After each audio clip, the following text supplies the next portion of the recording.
Hello, ladies and gentlemen, and everyone in between. Today, I've got some truly sad news. I've been rejected from the official Wizards of the Coast Content Creator program. Allow me to read you the email. Hello. Thank you for your interest in joining the Magic the Gathering Creator program. We have carefully reviewed your content and are currently unable to accept your application. We do our best to review each content creator on a case-by-case basis and provide feedback that may hopefully help with improvement. We do encourage anyone who is interested in becoming a creator for Magic to produce content on a regular basis and review our code of conduct to better understand what we look for in Magic creators. Please make sure that you turn VODs on so that we can better review your content if we miss you going live. Greetings. Thank you for your interest in the I feel like I've read this bit before. Magic the Gathering Creator Program. We've reviewed your content and are unable to accept your application at this time. We're currently accepting applications from our content creators who create Magic the Gathering content on a regular basis. All the best, Magic Creator Program. We will keep your application on our system and come back. I think they just signed off and they talk.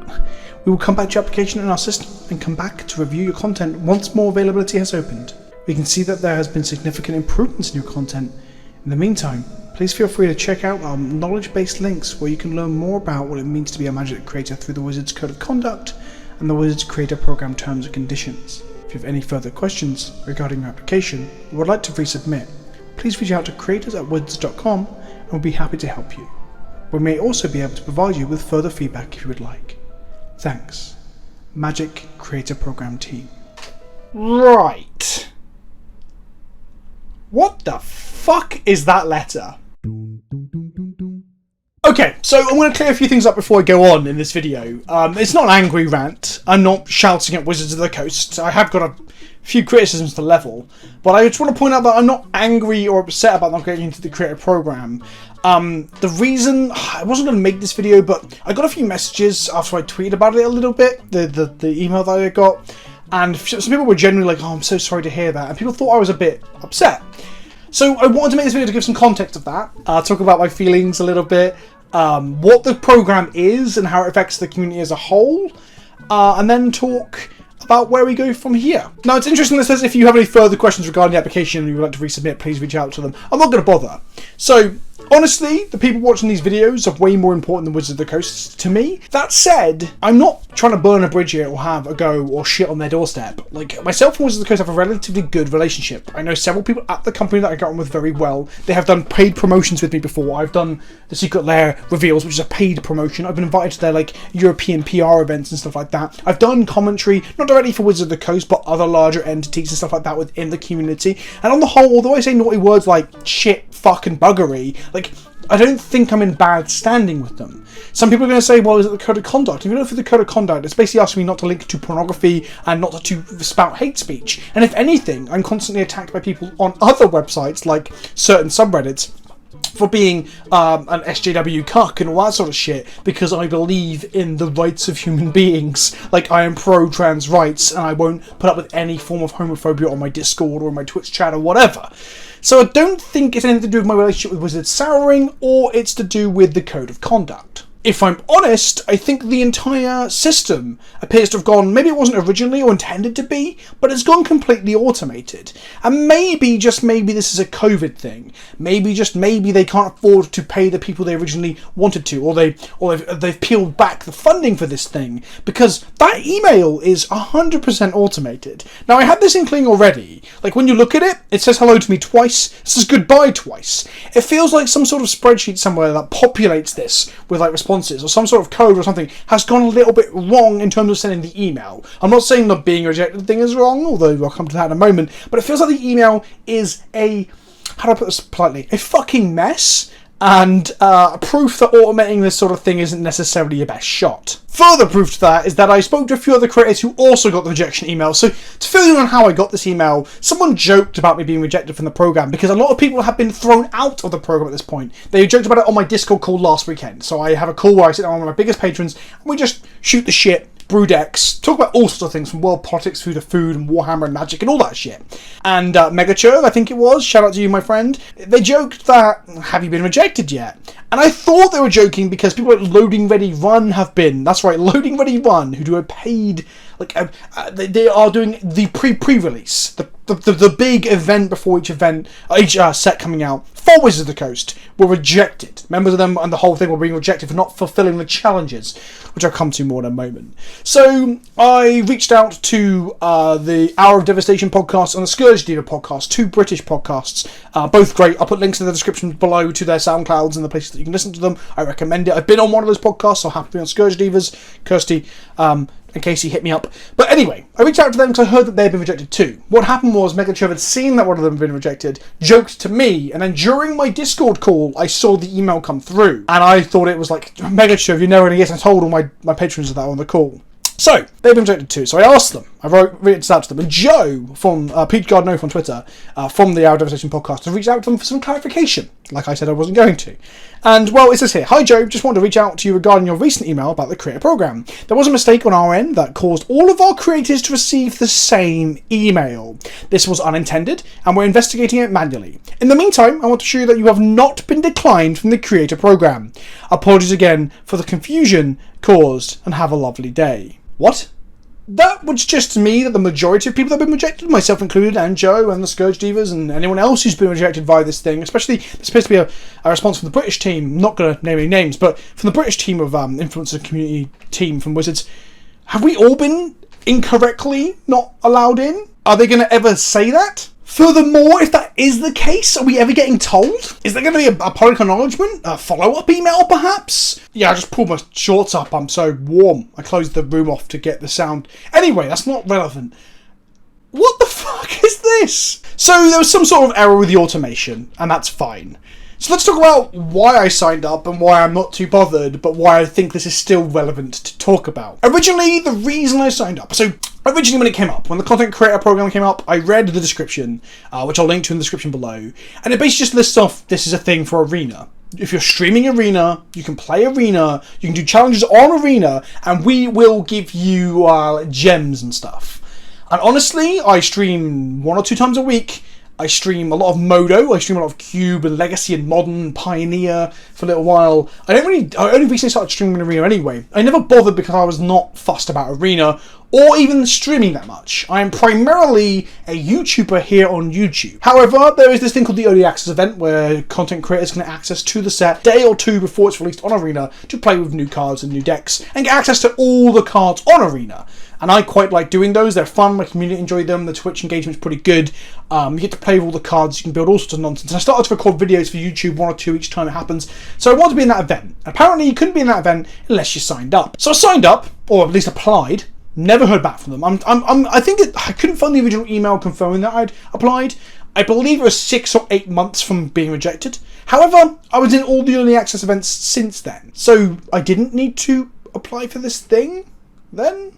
And I also tweeted a couple times asking people what they were looking to get out of this. Not to lead people to be like, this is a fucking joke, because I feel this program could work and be good if it was managed correctly. But I wanted to see what other people thought they were getting out of it at the time of signing up. And Seth, of Saffron Oliver of MTG Goldfish, echoed my point exactly. He was not fussed until he realised he needed it for the early access thing. Other creators, smaller creators with less reach, were saying how they wanted some exposure, or they wanted free access to codes and gems and cards and stuff to help them make the content. This is an interesting one for me because I had reached out to Wizards of the Coast in the past to ask them for, event tickets on Modo to film drafts and stream drafts, or gems on Arena to help with making content. And both times I was shot down saying that's something they just don't do. Obviously they are doing it now for the Content Creator program, so I guess I should applaud them for doing that now, because I think that giving these people that advertise your game for free the ability to advertise your game for free is the correct way to advertise your game for free. However, it's attached to this creator program that some of us can't even get into due to automated system errors. It's also attached to this thing where you have to complete challenges. So, the challenges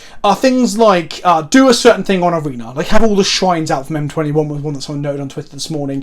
Things like raid certain viewers with a certain number of viewers yourself to trigger that one, and then you get codes to give away for boosters to your community, you get gems and so on and so on. And cool, but again, if you're not streaming Arena, you can't complete the challenges. And this brings me to two related points about all this as well, is that Wizards of the Coast or Hasbro, whoever's managing this from the upper echelons, are obsessed with Twitch. And it's right to be very, very concerned and very, very focused on Twitch because it is massive right now. It is booming. Business is booming. If your brand is big and being played on Twitch, you get a lot of eyes on your brand, and therefore that is great marketing and advertising for your game. I am not devaluing the value of Twitch. What I'm going to say is that why are they so reluctant to acknowledge that YouTube exists? And that YouTube does a very similar thing to Twitch. Twitch is the new hotness. Twitch has exploded in popularity compared to YouTube. It's coming up, it's on parallel with it, right? I get that. But YouTube hasn't gone anywhere, okay? I myself get somewhere between 380 and 600,000 views a month. And I am small fry YouTube, by YouTube standards, okay? People like the bigger YouTube channels, I'm not going to jump naming names right now, but they get from 1 to 2 to 3 to 6 million views on like peak months. And then if you get beyond Magic the Gathering into other YouTube as well, the numbers just fucking explode from there. Now, I'm not here to compare Twitch to YouTube. That's not what I'm doing. I'm just pointing out that there's this obsession with Twitch streaming Arena, and it's fucking off all of like paper, Modo, and then they're also fucking off other mediums. Now, I'm talking about YouTube as one of those things because that's the thing that concerns me the most, because I enjoy making pre-recorded videos, and I can also see the value of YouTube as a fucking place to market your product. But let's just step away from that as well, right? So your Twitch is their focus, YouTube they don't give a shit about. What about all the people writing articles? Okay, people writing to, again, give free press to your game and create organic content. People that want to make content are making content for your game. Beyond articles, what else do you have? Podcasts. There are people making podcasts that are not getting like represented or even supported by Wizards of the Coast because, again, they just don't give a fuck about those platforms. I guess the point I'm getting at is that they seem to have this tunnel vision on one platform and one platform only. It's an important platform. They should definitely not focus on that. But there's a whole world of other content out there, especially when it comes to YouTube, because you can just see the raw fucking numbers of what people are getting to advertise your game. And like I said, this is just free advertising for your game, which brings me to my next point, right? These people are making content about Magic. They're not getting paid to do so by Wizards. I make money myself through YouTube ad revenue, as little as it is. Twitch subs, as much better than advertising revenue as it is. Patreon, and sponsors through third parties. Okay? Wizards of the Coast, apart from that one paid thing I did, don't give me a dime to talk about their game. I talk about their game because primarily, the reason I started doing it and still do it is because I love it. I fucking love Magic. That is called organic content creation. I am doing it because I like it. Okay, that's much better than paying one random person to talk about your product for 5 minutes and then never mention it again. So organic content should be cultivated, it should be grown, and it's something that they just don't seem to do very well. We can see it on Twitter recently where people were on fire and excited about the hashtag MTG Goth Girl thing, where cosplayers and other women within the community were dressing up jokey, ironic, or even sometimes not ironic goth outfits and doing little magic poses and stuff, and people were just loving it. It was wholesome, fun, friendly content that did nothing but improve the brand recognition of Magic. That's organic shit that you should be supporting. How often are you supporting your cosplayers through the Content Creator program? You're not. So, it's a Content Creator program, but in reality it's just streaming Arena. And I get both of those things are really at the forefront of their mind, but there is a whole other load of stuff that you're ignoring here, Wizards of the Coast. And then those challenges. Let's go back to those challenges. They aren't helpful. Some of them you have to tweet that you finished them, like a little hashtag Wizards of the Coast Content Creator Program, hashtag thing. Like basically a free sponsored message that Wizards gets out of you. For what? A couple of booster pack promo codes? They're paying you in exposure, but that exposure isn't very good. A lot of people were saying they signed up because they're hoping to be featured on the mothership, or have some support to grow their brand or their viewership from Wizards of the Coast. I can say from personal experience, whilst being recognised by the mothership is a tingly, exciting feeling initially, once you get past into the medium size, which is very much where I feel like I am now, having yourself on the mothership, like one of those little links, or even being retweeted by Wizards of the Coast, brings you very little to almost no actual engagement or growth in your audience. If anything, what you are doing is just increasing the brand visibility of their product. You're doing the work and getting nothing for it. Now, of course, a lot of this stuff is that it's for people who are hobbyists as well, people who want to break into content creation, and I get that. Wizards of the Coast actually promoting you as a smaller creator is a good thing too. Definitely. However, again, some of these challenges are complete bollocks for those sort of people. One of the controversial ones, I couldn't find it in my brief Google, was that they want you to stream for like 20 hours or 15 hours or something absurd. Everyone criticised it as being incredibly unhealthy and irresponsible to promote that sort of thing, and they removed it. There's instead just 4-hour ones. Again, a 4-hour stream isn't that easy if you're working your day job, getting home and trying to stream some Magic to fulfill to jump through these fucking hoops to get some gems. Then you have raiding people with smaller audiences than you, or with more people in your chat, and it's just like, again, not helpful for people just starting out. Like, who is this for? Other than just, trying and failing to incentivize people to talk about your game. I say this a lot. Wizards of the Coast have one of the greatest games, if not the greatest game in the world. And it's not programs like this that keep it in the public eye. It's the fact that Magic is, even during its worst times, even during its periods of huge amounts of bans, Magic is an endearing and ongoing product that people won't put down because it's just really fucking good. So it's free advertising, and there's challenges that will give you rewards, but they're more extra work that you don't necessarily want to put in because, well, look at this. You want to fulfill one of these challenges that like is a quirky, cool challenge. They're mandatory, by the way. If you don't do enough challenges, you get kicked out, like Loading Ready Run did. Well, if you don't do those challenges, you get kicked out, and some of the challenges involve you using your wildcards to craft crazy decks that then have wasted your wildcards, and you spent whatever monetary extra you've gotten by getting those gems, or the offsetting of cost is now spent by using your wildcards to do challenges. And the reason I want to talk about this is because I just don't think it's very healthy or helpful for the content creating community or Magic as a whole. Like, I don't think this is actually just fit for purpose. At the moment, it appears to be heavily automated. Some people like Holy Diva are getting rejected, and believing it's like some people believe about myself, where we've been negative about Wizards' choices in the past, when I believe it's incredibly arbitrary. Are you European or American? That probably helps. And then what does this fucking automated system say about it? Oh, fun fact, to go back to the whole why I was kicked out thing about enabling VODs, mine are enabled. I'm making regular content, just making 3 to 7 videos a week. That seems pretty regular. Do I need to make more? And this brings me to my final reason why I wanted to talk about this, is that there's another thing called the Greenlight Fund. So the Content Creator program is actually just the Arena Streamer program. Fine, cool, whatever, let's just call it what it is. There's a Greenlight Fund. It reads like so. The Greenlight Fund represents a phenomenal opportunity for our higher quality producers and ultimate networkers to bring brand new shows to life. I'm not gonna lie, the term ultimate networkers makes me want to die inside. We have set aside $1 million to seed new Magic series in 2020. Whether you want to showcase tabletop or digital Magic, okay, pretty cool, or a combination of both, the Greenlight Fund can help you make a vision a reality. Over the years, Wizards have supported Magic series like Game Nights, Friday Nights, and What the Deck. The Greenlight Funds let us invest in the next big wave of community content. We're looking for Magic the Gathering creators who want to push communities to new heights and realise their full potential. To be considered, applicants must submit a detailed pitch through the challenge, so in the challenge system within the Content Creator program, that will go live within the Magic Creator program in the near future. This means you'll have to be in the Creator program to pitch your ideas to the Greenlight Fund. Pitch should include a goal, a business plan, promotion plans, and budget breakdown. So you're telling me this can be used to create new and unique products, or shows, pieces of content, advertisements for your game that you will fund. Fantastic. I think that's fucking great. Okay, I'm probably never going to apply because it'll be a shit show like everything else. Let's be real. But I think that's great. Problem is, you're saying I've got to submit it through a challenge within the Content Creator program, and if I'm not streaming Arena regularly, I can't get in. So if I want to make an EDH show like Game Nights, do I need to stream Arena to do that? Why?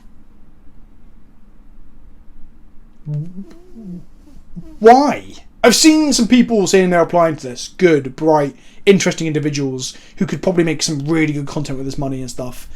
And I'm hoping they get funded, and I hope it makes a whole new swath of new, interesting content. Because a rising tide brings up all ships, or whatever the fucking saying is, right?